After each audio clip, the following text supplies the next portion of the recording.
اب یہاں رک کے قرآن کی کچھ انفرادیت اور امتیازیات کو نوٹ کیجئے گا، جس سے قرآن کی عظمت واضح ہوگی۔ یہ کتاب دنیا کی واحد کتاب ہے جس کی سب سے زیادہ اشاعت ہوتی ہے، جس کی سب سے زیادہ پبلشنگ ہوتی ہے۔ دنیا کے کونے کونے میں اس کو لکھا جاتا ہے۔ جتنا اس کتاب کو لکھا گیا اتنا کسی اور کتاب کو نہیں لکھا گیا، اس کی امتیازیت۔ دوسری بات، یہ دنیا کی وہ واحد کتاب ہے جس کو اول تا آخر بسم اللہ کی با سے لے کر والناس کی سین تک من وعن حفظ کیا جاتا ہے۔ دنیا کی اور کوئی کتاب ایسی نہیں ہے۔ اگر آپ کسی مجلس میں ایک شخص تلاوت کر رہا ہے اور دوران تلاوت اس نے کوئی غلطی کر دی، ایک آیت چھوڑ دی، ایک حرف ایک لفظ چھوڑ دیا، بلکہ زبر زیر اوپر نیچے کر دیا، تو 10 لوگ وہاں بیٹھے ہوں گے اس کو ٹوکنے کے لیے، حضرت ایسے نہیں ایسے پڑھیے۔ بلکہ 10 لوگ نہیں، اگر 60-70 سال کا کوئی میچور قاری بھی پڑھ رہا ہے نا، تو 10 سال کا 8 سال کا بچہ بھی اس کو ٹوکے گا کہ قاری صاحب آپ غلط پڑھ رہے ہیں۔ قرآن کے علاوہ اور ایسا اعزاز کسی کتاب کو نہیں ملا۔ تیسری بات، لا یأتیہ الباطل من بین یدیہ ولا من خلفہ تنزیل من حکیم حمید۔ یہ قرآن واحد کتاب ہے کہ آج تک اس کی کسی ایک بات کو بھی کوئی غلط ثابت نہیں کر سکا، نہ اس کے اندر گرامر کے لحاظ سے کوئی غلطی نکال سکا، نہ اس میں کوئی سائنٹیفک تھیوری کے اعتبار سے کوئی غلطی ثابت کر سکا آج تک۔ لا یأتیہ الباطل من بین یدیہ ولا من خلفہ۔ نہ ہی اس کو اعزاز ہے کتاب کو کہ قرآن نے جس کو سچ کہہ دیا آج تک اس کو جھوٹا نہیں کہہ سکا۔ قرآن نے جس کو جھوٹ کہہ دیا پوری دنیا مل کے اس کو سچا ثابت نہیں کر سکتی۔ یہ قرآن کا احساس۔ لا یأتیہ الباطل من بین یدیہ ولا من خلفہ۔ مامون رشید کا واقعہ امام قرطبی نے اس آیت کے نیچے بڑا خوبصورتی سے لکھا ہے۔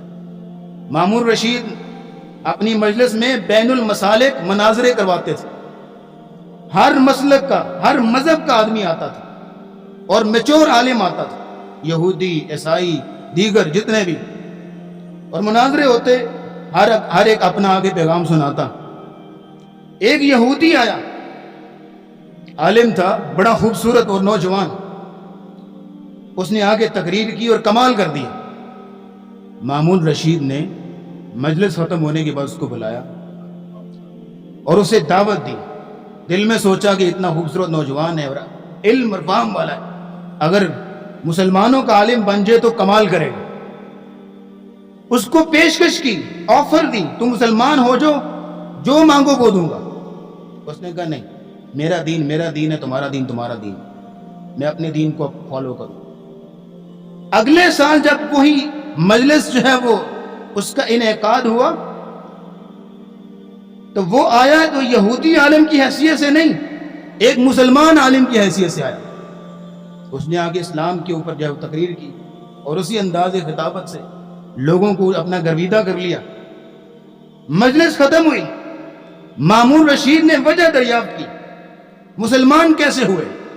کہا حضرت جب آپ نے مجھے اسلام کی دعوت دی تھی میں نے سوچنا چاہا کہ میں پتہ تو کروں سچا مذہب کون سا ہے۔ اس نے کہا میں تینوں مذہب کی کتابیں لی، تورات، انجیل اور قرآن، اور ان تینوں کو اپنے ہاتھ سے لکھا، تبدیلی کر کے۔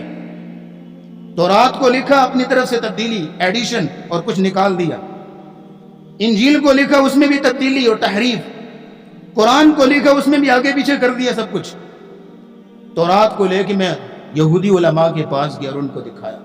کہتا ہے میری لکھائی بڑی خوبصورت تھی، لوگوں نے کہا بڑا اچھا ٹیکسٹ ہے، انہوں نے پڑھا، انہوں نے کہا جی ہمیں دے دیں، کتنے نسخے آپ تیار کر سکتے ہیں؟ انہوں نے خرید لیے۔ عیسائیوں کے پاس انجیل لے کے گیا، انہوں نے بھی داد دی، اپنے نسخے پیچھے کر کے اس کا نسخہ خرید لیا۔ مسلمانوں کے پاس قرآن لے کے گیا، انہوں نے 2-3 آیتیں پڑھی، اس کو پکڑ لیا۔ ابھی ادھر آئیے، کیا ہے یہ، کہاں سے لے آئے؟ ایسے تو نہیں ہے۔ حاکم وقت کے پاس لے گئے، اس کو سزا ہونی چاہیے، اس نے قرآن میں تبدیلی کی ہے۔ یہ کہتا ہے میں نے خود لکھا ہے، اس کی جرت کیسے ہوئی؟ کہتا ہے میں وہیں پہ جو ہے وہ سمجھ گیا کہ سچا مذہب کون سا ہے۔ جس کی قرآن، جس کی کتاب محفوظ ہو وہ مذہب کتنا محفوظ ہوگا۔ لیکن جس کی کتاب ہی محفوظ نہیں ہے، یہودیت اور عیسائیت، اس کا مذہب کیسے محفوظ ہو سکتا ہے؟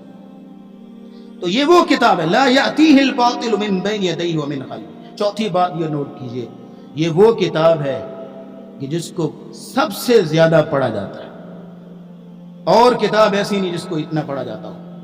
دنیا کے ہر کونے میں ہر وقت کہیں نہ کہیں کوئی قرآن پڑھ رہا ہے یا قرآن سن رہا ہے۔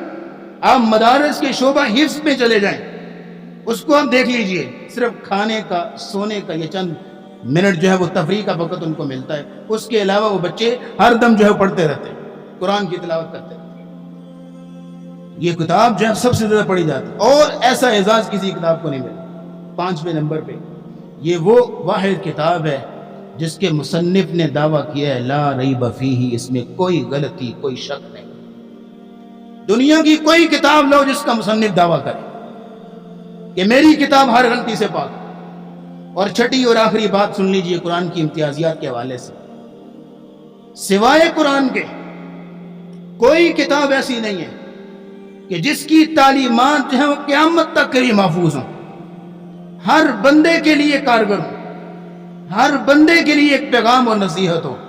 یہ قرآن ایک واحد کتاب ہے، جتنی بڑی دنیا کی کتابیں ہوں، 100 سال چلیں، 200 سال، 300 سال، اس کے بعد ختم ہے، پتہ ہی نہیں کہاں ہے کہاں نہیں۔ لیکن قرآن ایک واحد کتاب ہے کہ 1400 صدیاں گزر گئی اور قیامت تک یہ محفوظ رہے گی۔ تو یہ قرآن کی جو ہے وہ امتیازیات ہیں آپ کے سامنے۔